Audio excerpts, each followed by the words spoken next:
Columbina told us a whole bunch about the Fatui. Wonder what sort of thing she'll talk about today. Let's hope she's in the mood to share. Columbina? Oh, it looks like something's bothering her. Is it this one? Not this one either, then? What about this?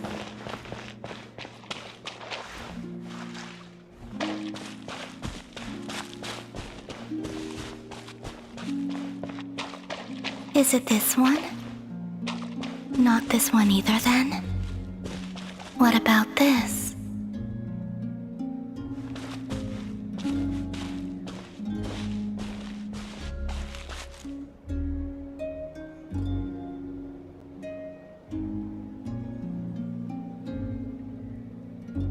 Not this blue, then?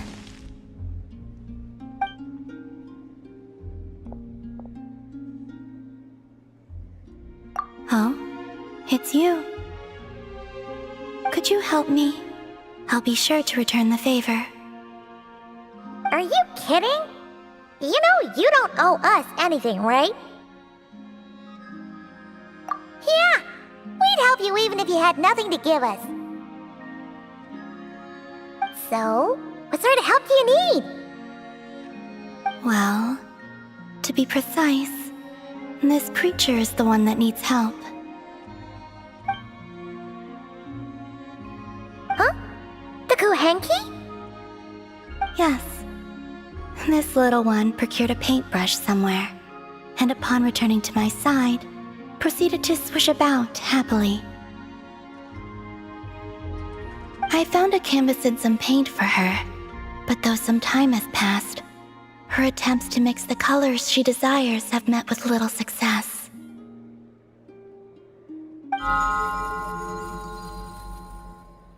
Whoa! Where did you come from?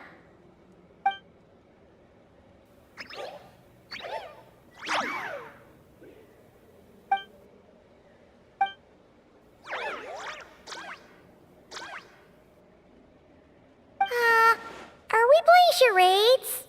Sorry, we didn't catch any of that.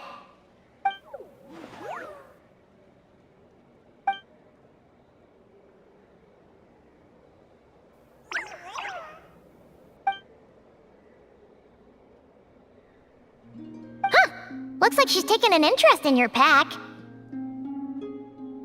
Perhaps you carry suitable colors on your person. We don't usually carry around stuff like that. Speaking of which, where did you find the paint? No offense, but you, don't look like the painting sort. This little one was quite impatient, so I made some paint using the colorful flowers nearby. Huh. Could Luanatar be looking for other colorful things to make paint with then? Come on, let's see what we've got in our packs.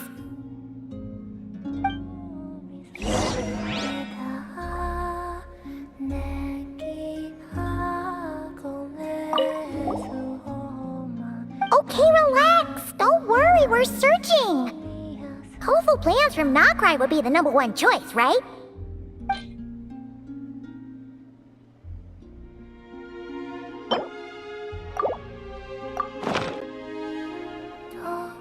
Will these do?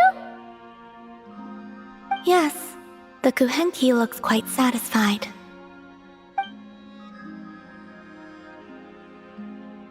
Man, Paimon never knew Kuhenki could do art. Kuhenki are much like us, in truth. Each one has its own personality and hobbies. Wait, does that mean you can tell all the Kuhenki and Nokrai apart from each other? The ones I've met, yes. Huh, that's impressive. Especially because, other than Luanatar, all the other Kuhenki kinda look the same. So, what is this little painter's name? Name? Wait, they do have names, don't they? We recognize each other, and that's enough. We don't need names. I don't have one either. That doesn't mean you have to continue the cycle. Let's think. Luanatar means a creature born beneath the moon goddess's blessing. So, what would painting be in the language of the Frost Moon Scions? I think it would be Naus? Malaus? Yes, Malaus. Ooh, sounds nice! Let's go with that!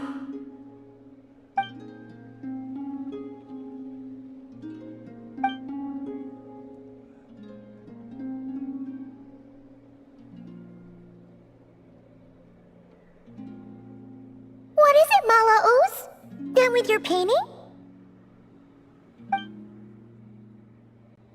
Oh, let's see! Whoa! What in the... This is amazing!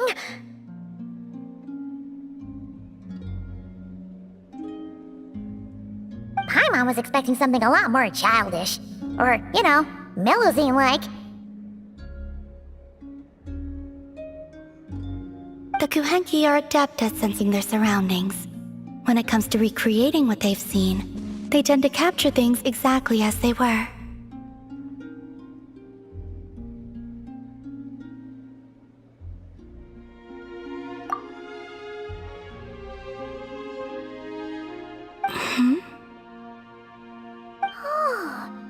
It looks like Columbina when she was first born.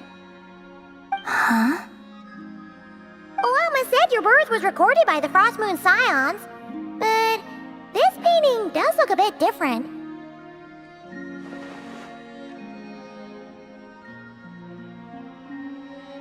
This little one, Malaus, was one of the first Kuhenki born. It's possible this is Malaus's interpretation of how things looked back then. Seems like you're trying to help us to get to know your goddess, huh, Malaus?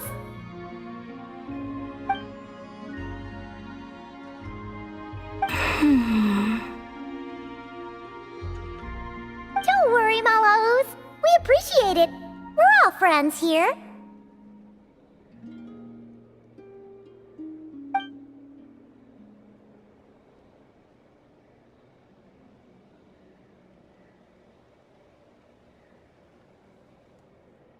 Wow, that was quick! You finished another painting already? This must depict the Frost Moon Scions worshipping Columbina as their goddess.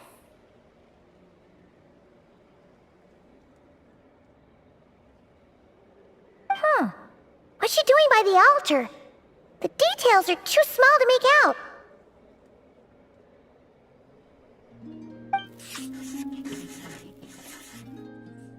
Oh, so she was eating the offerings.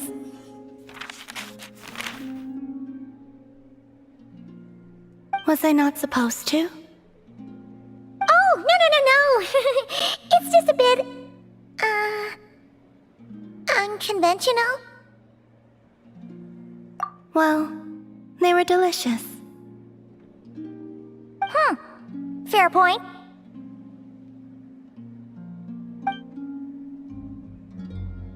Yes, I understand.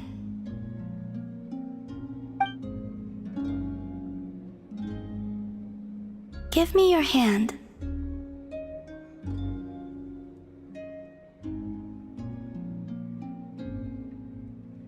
It's not like that. This is proof that we're friends.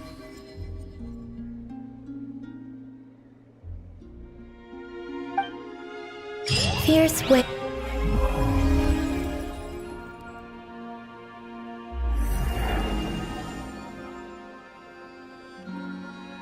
Until a curious bird rode the wild gale into the heart of the storm.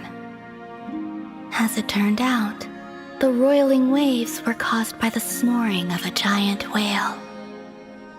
And so the bird told the whale a tale of peaceful slumber, and from then on, the great sea was quiet.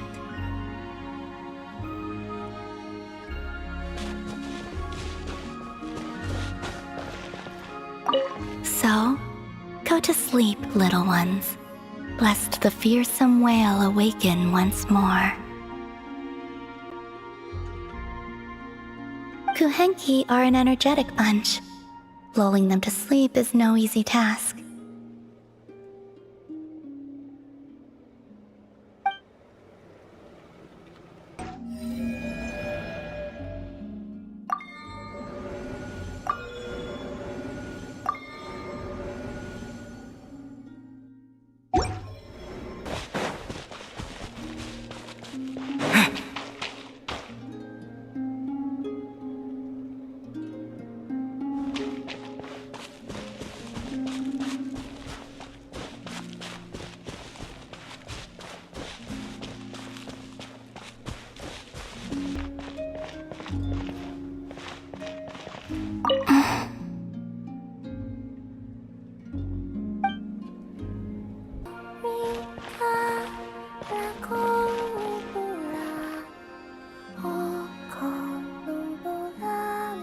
You seem tired.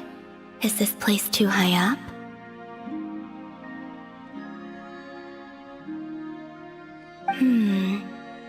Maybe installing a ladder would help.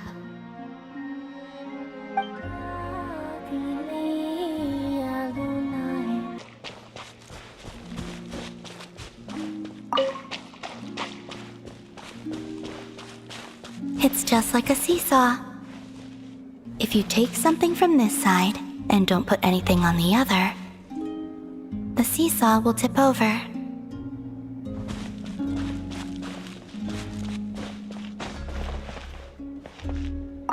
People often give things to the Kuhenki, praying for good luck. I'm teaching them the importance of doing things in return.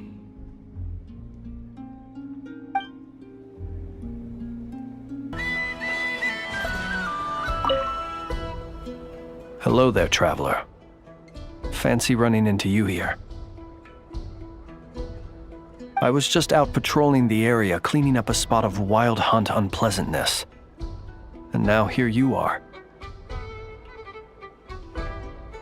This is quite a ways from town, and the area's teeming with monsters and the wild hunt. If you need me to escort you back, I'd be more than happy to oblige.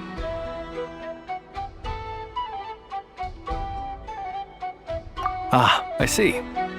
In that case, I'd better not distract you.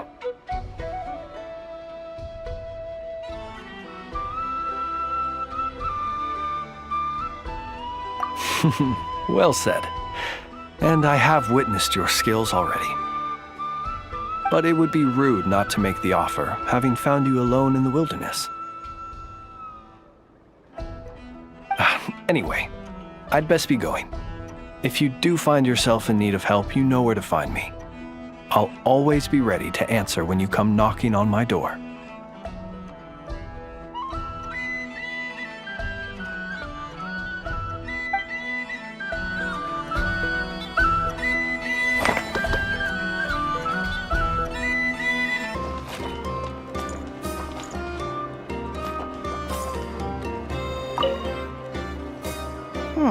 This should just about do it.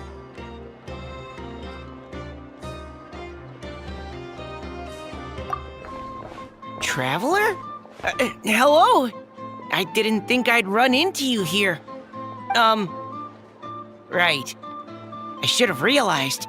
Master Jean told me you'd be here. We just didn't know when you'd arrive. I didn't expect to run into you as soon as I set foot in Notcry.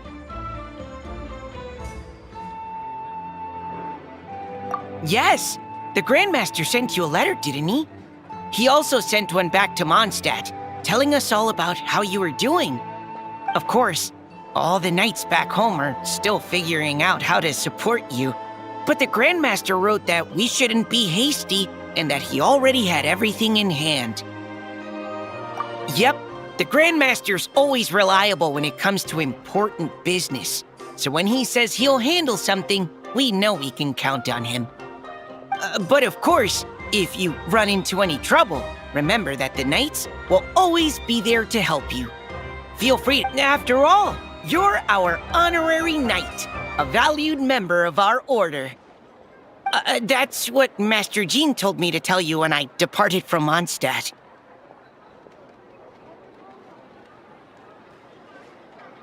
Huh? Give me a moment. I didn't bring any sweet madame with me, but I do happen to have a bottle of our best cider. Captain Kaya asked me to bring it along. He knew you'd miss it. Guess he was right. Okay, I need a minute. I put it in my backpack and wrapped it in clothes. Oh, here it is. Go on. Have a taste.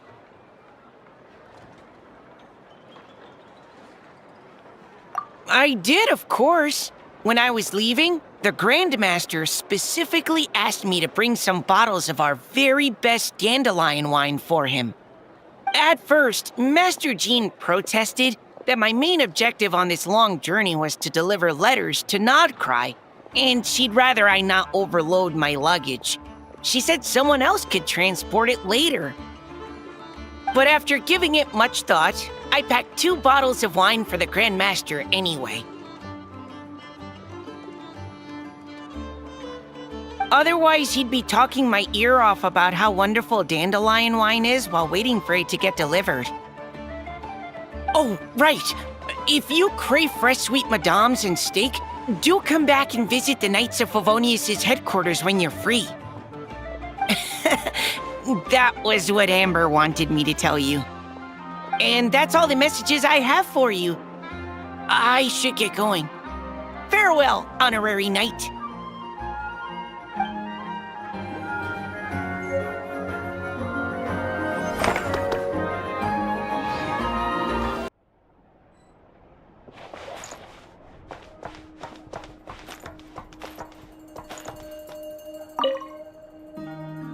The people of the Academia may be clever, but those clever people simply can't stop themselves from doing stupid things. Thank you, most eminent Lord Sangama Bay, for improving my mood for the whole morning once more. Ah, and this bottle of wine from Sumeru. Its exquisite flavor is well worth the price. As long as you like it. Next month, I'll be sure to have my subordinates deliver more. Please don't like it, please don't like it! This bottle is so wallet-smashingly expensive. I wouldn't have bought it if I didn't absolutely have to pave the way for our future collaborations.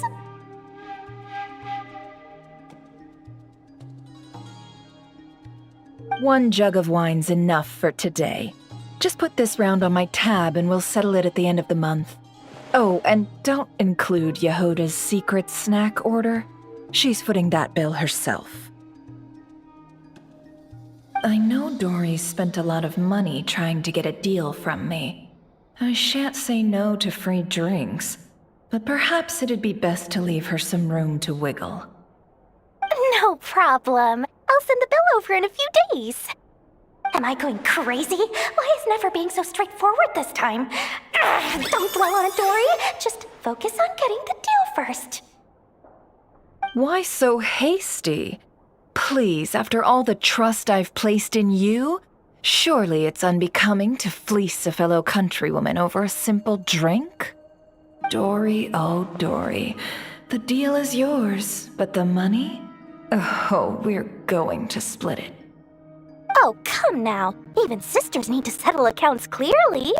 Let's put the moral on the table first, so we don't run into trouble down the line. I don't like that look she's giving me. She wants a cut of the deal, doesn't she? That's going to be a pain. How much should I let her have?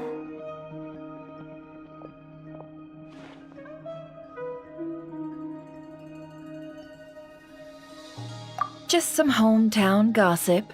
You're welcome to join us if you'd like. However, nothing we've discussed prior has been particularly interesting. Mostly more of the same. But really, I must know, Miss Dory, why did you want to get involved in that fiasco at the Academia? It's a simple feat to lift a sleeping serpent from its nest, but what happens when it wakes up? Had you no fear of getting bitten? She just won't stop. Why is she bringing this up again? I already answered this question. Wait, now that the Traveler's here, could she be using this information to exchange for some favors down the line? Oh, well, the Traveler's the one listening in. Oh, what harm could that do? May as well help our personal relationship along, even if it costs me a secret or two. Why, business, of course. Sometimes you just need to learn how to wrangle snakes. That fiasco gave me one of the biggest orders of my entire career. Oh, fascinating. So, did you profit from it all? I heard that after Azar fell, a certain group of cowards fled Sumeru. That must have played havoc on your trade routes, with no small amount of goods lost in the process. Right, and a sizable sum of Mora, too. But that's just life as a merchant. You win some, you lose some. Even big losses are small problems. With money, more helping hands can be found and more goods purchased. But I had to retain the ability to do business in Sumeru. Much like Genius Invocation TCG, then? It doesn't matter if you win or lose or how many cards you have in your hand. Retaining the right to sit at the table and play is a victory in its own right. That's right. As long as I can still do business, I can recoup my losses eventually. But I'll never leave the card table I sit at. Sumeru, that is.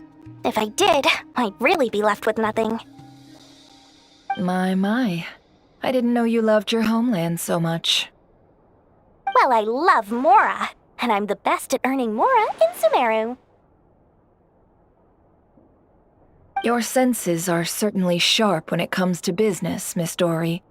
Even now you prove yourself worthy of the title you claim. And those cowards who fled will never be able to play at your table ever again.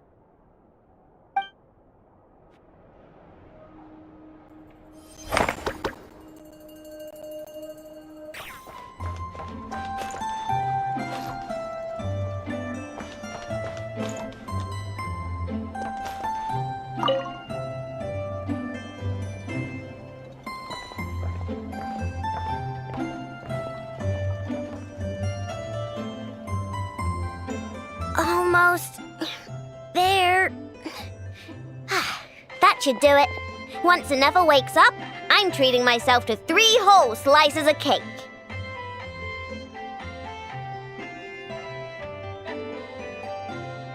Oh, hey! Are you here to play? Sorry, but I'm busy right now. Just give me a bit. I'll be done soon. Anefa's fine, by the way. Just undergoing some routine maintenance. But a few days ago, Yehoda called her an unfunny, dum-dum, metal-faced lunkhead. Right before starting her maintenance, she asked me if I could upgrade her sense of humor.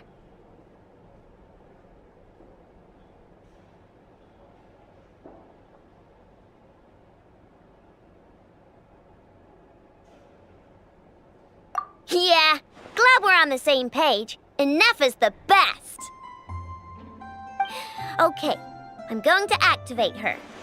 Anefa, wake up! Time to get out of bed!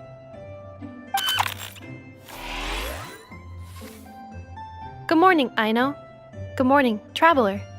Aino, have you managed to upgrade my sense of humor? Duh! Such a trivial task is nothing to a genius like me.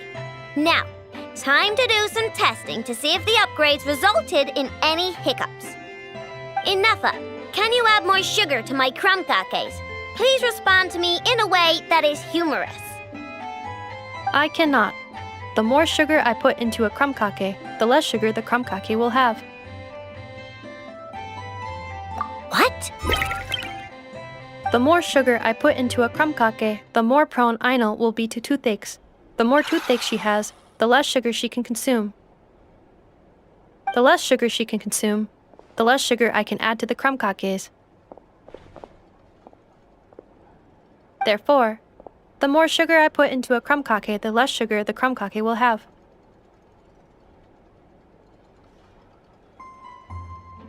Okay, that's not supposed to happen. Help me with another test, will ya?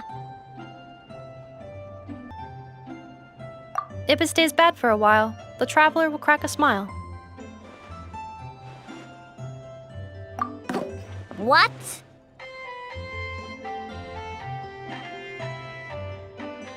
You are not laughing, so I suspect I was not understood. Actually, the first joke I told used a deliberately flawed chain of logic. After confusing the relative relationships between crumb-kakes, sugar, Aino, and Aino's dental health, I drew a ridiculous conclusion, that the more sugar I put into a crumb-kake, the less sugar the crumb-kake will have.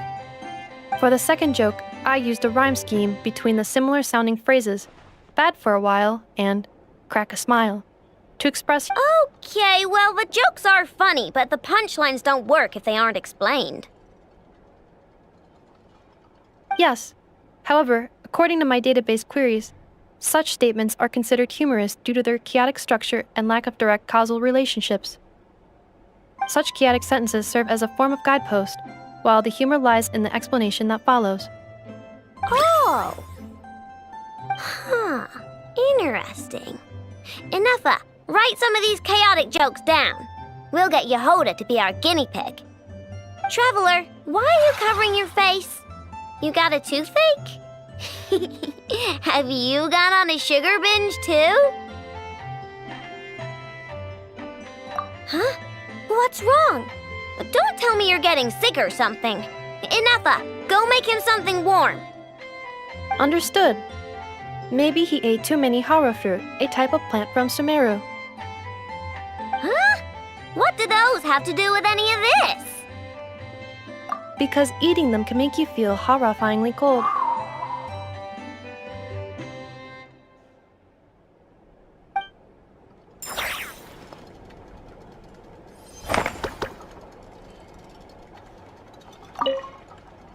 Hey! Wow, this update was a great idea. Give me another joke, Nefa. Of course. Please give me a moment.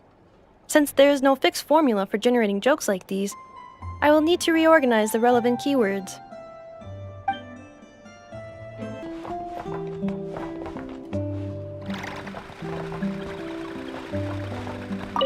Nefa, quiz time! What's the difference between a domestic duck and a wild duck? One is domestic and one is wild. Bingo! You got it! Okay, here's another one. What's the difference between those two and Knuckle Duckle? Knuckle Duckle is a duck with knuckles? Wrong. Wild ducks and domestic ducks are ducks, but Knuckle Duckle isn't. I see. Then, are robots people? Of course not. Oh, so I'm not a person. You're Inefa, the one and only Inefa, my Inefa. Just like I'm the one and only Aino, your Aino. Understood.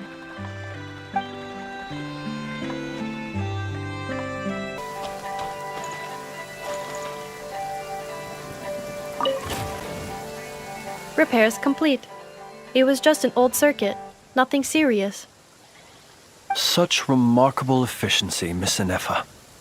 If it weren't for you, this streetlight would have had me stumped. If it had proven beyond fixing, I may have had to take my own lantern and hang it in its place. Aino previously proposed a solution. She said she could train the Ratniki so they'd have the basic knowledge to perform simple tasks, like repairing circuits. That way, you wouldn't need to inform Aino every time a streetlight goes out and then wait in the dark until I arrive to repair it.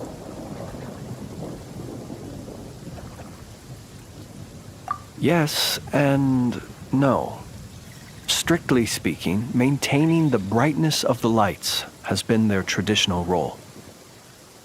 Before the use of kuvaki became widespread, the streetlights were powered by regular oil. Back then, people were needed to light and extinguish the flames. Because of how dangerous said streets were at night, the Ratniki took on this role. They already carried lanterns, in any case, and were adept at using them while fighting.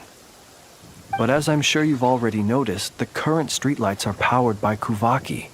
and it's not so easy to light or extinguish them using traditional means. Because of this, whenever a light goes out nowadays, all I can do is stand here helplessly and wait for a professional to come along and solve the problem. Aino organized an engineering seminar, but all the Ratniki made excuses to leave halfway through. They said things like, "I have an urgent task," or "I need to go on patrol," or "It's time for me to make a report."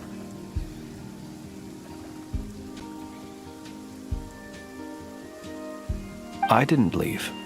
It is, after all, disrespectful to the host to leave a seminar early. True, but the biscuits you brought were too much of a distraction for Aino. She stopped teaching completely.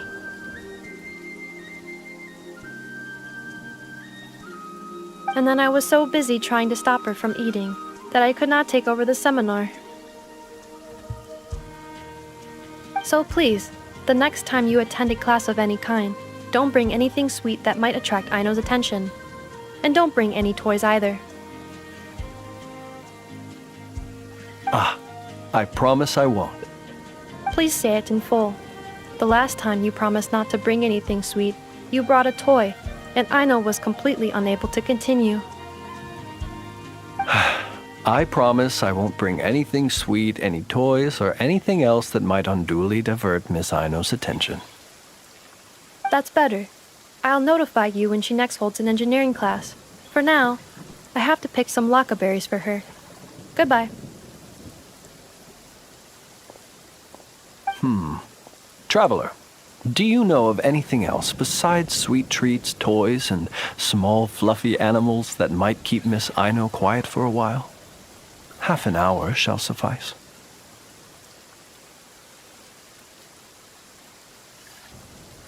A companion? Oh, that is inspired. Perhaps I should ask Miss Nefer if she can send Miss Yehoda to accompany me. Naturally. The only reason I wish to ask Miss Yehoda to attend is that if I am to swim in the great ocean of knowledge, I'd very much like someone else to enjoy Miss Aino's educational ablutions. Considering the strength of Miss Yehoda's relationship with the two of you, I believe she would be the perfect candidate to go with me.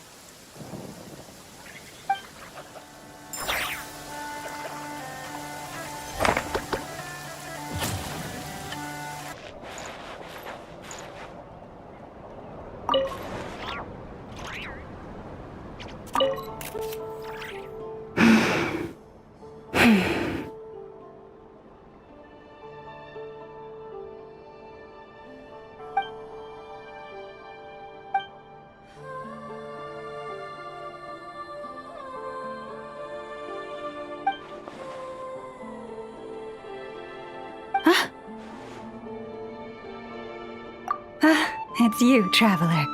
I trust you're well.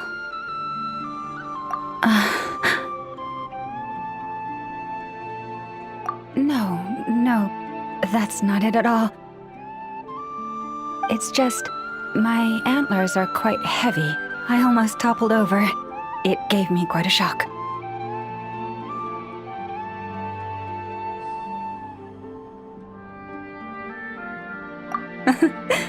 Indeed it does. As you've seen, my antlers are bigger than everyone else's. It can get quite exhausting whenever I have to walk long distances. Which is why I try to find the time to come here and rest whenever I can. I fear I must have nodded off this time, however.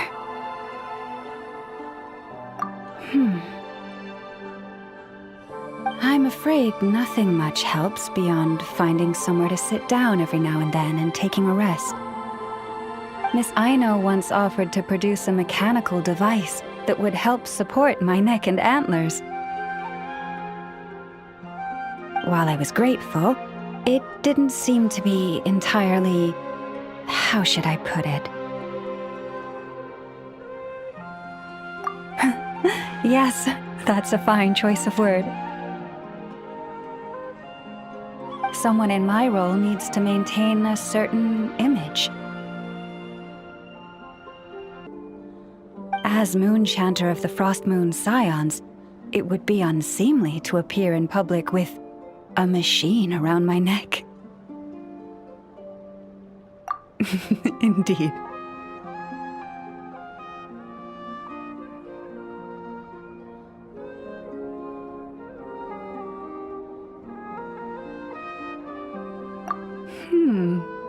That's actually...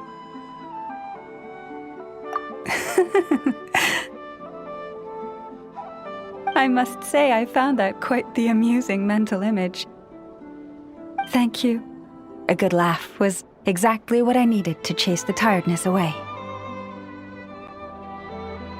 Don't be a stranger. Feel free to drop by whenever you're passing through. I'll make sure we have all the fresh fruit you can eat.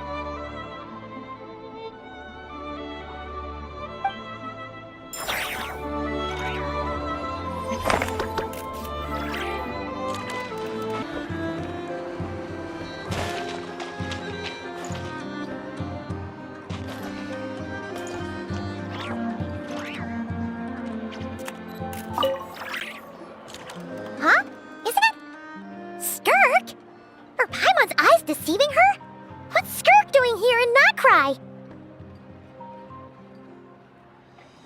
Exactly. And Dory's here too. We should go over and say hi. Well, my. Such an exquisite radiant exoskeleton. Come, let me take a closer look, so I can make sure to offer you a fair price. Please, take a seat and rest a while. If you have anything you'd like to eat or drink, I'd be more than happy to... Let's not waste time. Just tell me how much you're offering. Of course. Just a moment. Remarkable. Not so much as a scratch. Even the very best bounty hunters would struggle to retrieve a radiant exoskeleton of such quality. Skirk! Dory! What are you two doing here? I came to look around Notcry, and thought I'd take the opportunity to make a little Mora. What's this? My most valued customer is already acquainted with my most valued customer? Is Paimon hearing things? Or did you just say most valued customer twice? Naturally, my most valued customers are equally valued, so you both receive my most effusive enthusiasm. Please, rest here a moment while I work the price out. You've gotten stronger. It seems you haven't neglected your training since we last met.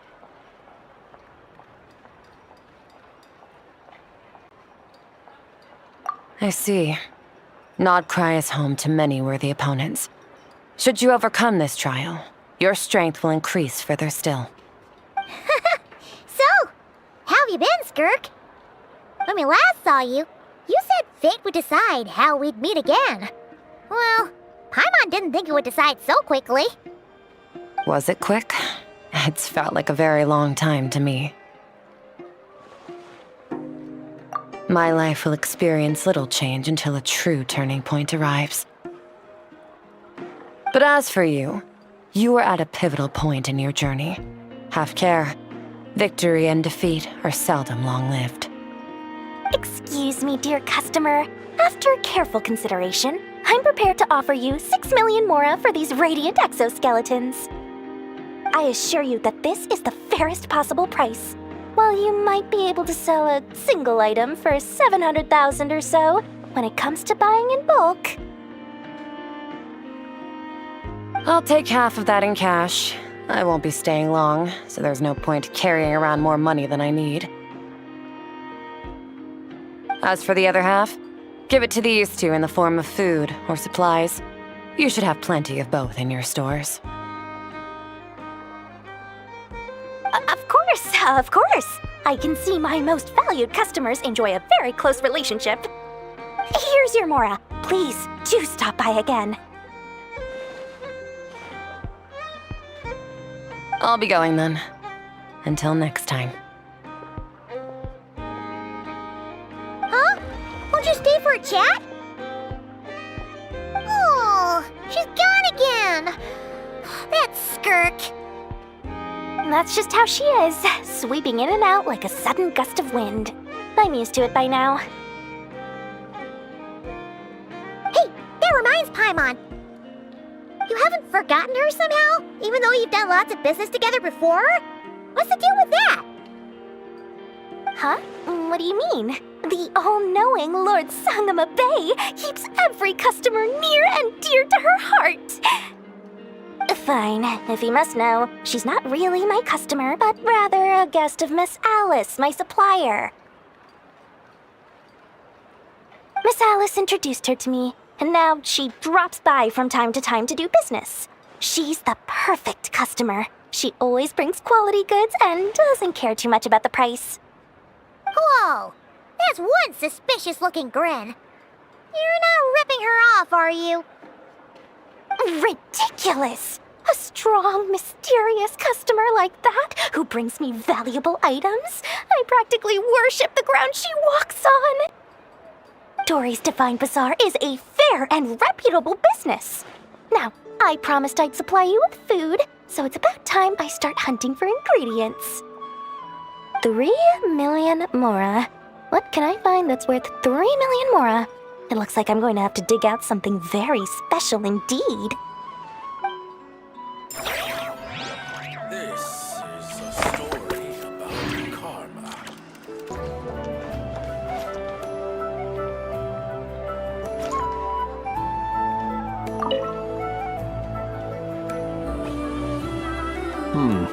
Is no one here?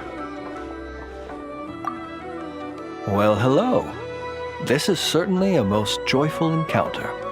Seeing you lifts my spirits after a somewhat disheartening trip. I wouldn't say anything's the matter, merely that I am dealing with some... I recently learned of a collector in Nasha Town who, due to financial concerns, has been obliged to offer a pair of ancient coins for sale. I'm told she's a little eccentric and doesn't reply to letters, so I came out here myself to see if I could arrange a deal. I needed to come to town anyway to pick up some supplies, so I thought I'd pay her a visit on the way. Unfortunately, it's just a little hobby of mine. Everyone has something that tickles their fancy, am I right? For me, it's old coins and gemstones. Time is the best filter. Anything that can make it through the sieve of time is almost guaranteed to be of good quality. The style, pattern, and condition of a coin convey a lot of information. They can tell you, for instance, how many moons it has seen before finding its way into my hands. Think about it. A coin may have passed through 10,000 people's hands, brought them happiness or sorrow, and witnessed a multitude of moments in their lives.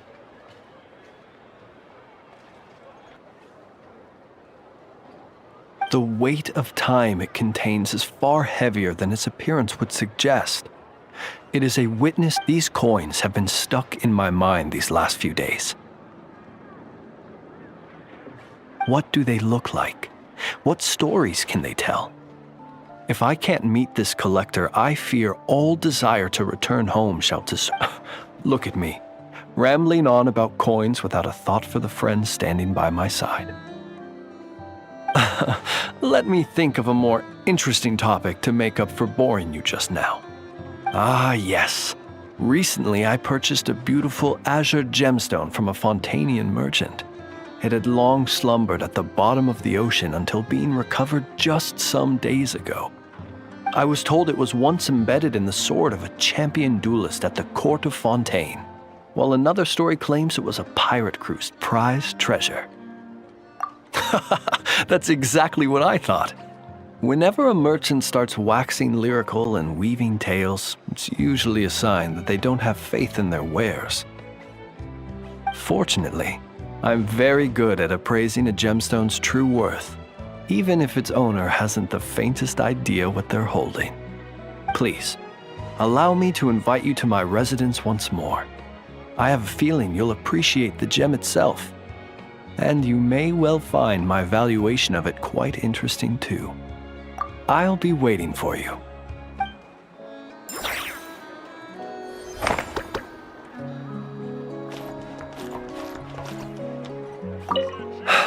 This collector must be a busy person indeed.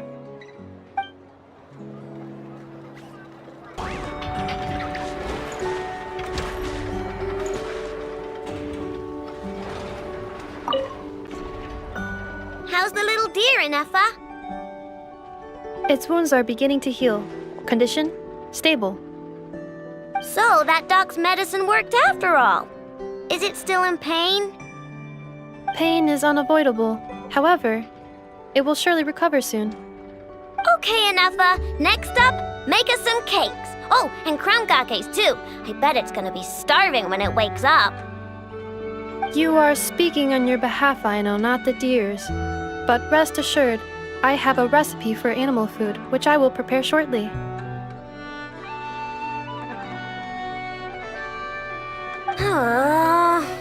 You cannot consume food meant for animals, Aino.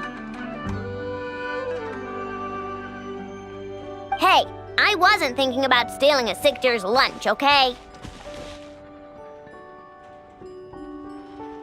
We are. We encountered this deer under a cliff. It appeared to have fallen to the bottom of the cliff and it was badly injured. Therefore, we brought it to a town to visit a doctor. We also acquired medicine for it. Our current plan is to care for the deer until its wounds heal. Afterwards, we will bring it to a nearby forest before returning it to its herd. I know, we have discussed this before. I can take care of it. I'll get up early to feed it. Heck, I'll even brush its fur. The previous time you got up early to feed it, you hugged it and fell back asleep. Both you and the deer only finished half of your breakfast portions. Well, that was that's... When you were brushing its fur yesterday, you played ball with it, successfully distributing its fur to every corner of the room.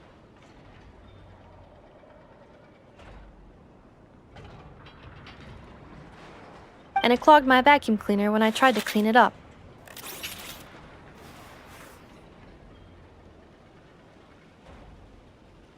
I just couldn't help playing with it. Fine. I'm sorry, I guess. But even if you say all that, No, I want to keep it as a pet. I'm already used to waking up early, giving it water, brushing its fur, then playing with it. If it suddenly leaves, I'll have trouble adjusting. The deer will too.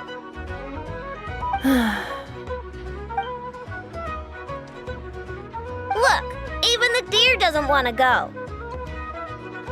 I am incapable of understanding deer speech, I know. Well, just look at it.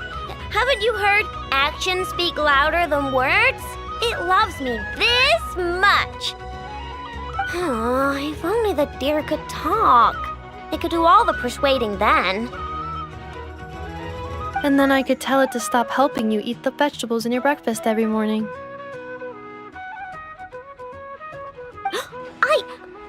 What? Inefa, how'd you know? I did not know. It was merely a guess. You have proven it correct. Ugh, you're such a big, sneaky, lying meanie, Inefa. Tomorrow morning, I will supervise both of you as you take your breakfast.